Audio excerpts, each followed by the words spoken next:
In home care administration, the idea of a perfectly balanced schedule is an illusion. We build tight rosters and assign exact hours, but those structures rely entirely on the most unpredictable element of all, human behavior. The breakdown usually starts with a single variable. A caregiver calls the office to cancel just minutes before they are supposed to start a 4-hour shift. Instantly, that localized absence creates an operational ripple effect. Office staff have to drop their current tasks, rapidly scan for available personnel, and initiate a frantic scramble to secure coverage. This forces the agency into a difficult position. When your entire operation relies on reacting to problems as they happen in real time, patient care and safety inevitably suffer while you try to put out the fire. This is the vacuum of preparedness. You are attempting to practice crisis management in the middle of an actual crisis, where the immediate stakes are human health and severe legal liability. Because those real-world stakes are far too high for trial and error, surviving human unpredictability means you have to test your systems long before the crisis actually occurs. This brings us to a proactive administrative strategy known as the agency stress test. Think of it like structural engineering. Architects don't wait for a real earthquake to see if a building will stand. They put a scale model inside a testing chamber and subject it to simulated earthquakes to locate the exact joints that will splinter under pressure.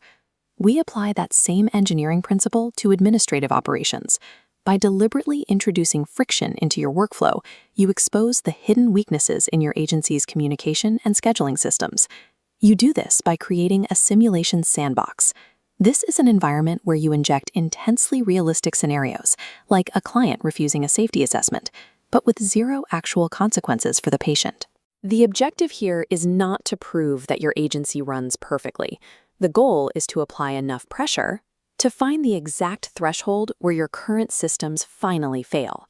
To see how this failure threshold is reached, look at this animated diagram of an agency schedule running normally. The central hubs represent the staff, and they are evenly connected to these stable, glowing green nodes, which represent our clients. Now we introduce the first stress variable. A client suddenly refuses a scheduled visit and a safety assessment. Watch as that node flashes orange and severs its connection to the staff hub. While the staff is processing that refusal, the exact same client demands a service that falls strictly outside the agency's clinical scope of practice. This generates immediate compliance friction. Responding staff are now frozen, trying to navigate complex legal boundaries, which creates a massive bottleneck that slows down the flow of information across the entire agency. Then we inject a system overload. 5 other clients simultaneously require urgent scheduling updates, firing rapid requests at an administrative hub that is already at capacity. The sudden drain on bandwidth is overwhelming. Administrative attention is pulled entirely away from the initial clinical issue just to process the incoming noise. And hidden in that deafening operational noise is human error. A brand new caregiver rushing through their route forgets to document a critical patient visit. That single missing piece of documentation doesn't trigger an immediate alarm, but it creates a massive legal liability that quietly infects the agency's records.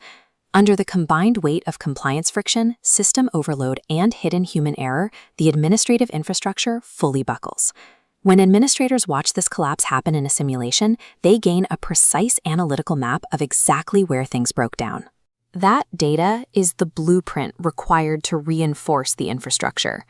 In the immediate aftermath of the simulation, the agency takes that failure data and uses it to explicitly rewrite vulnerable communication policies.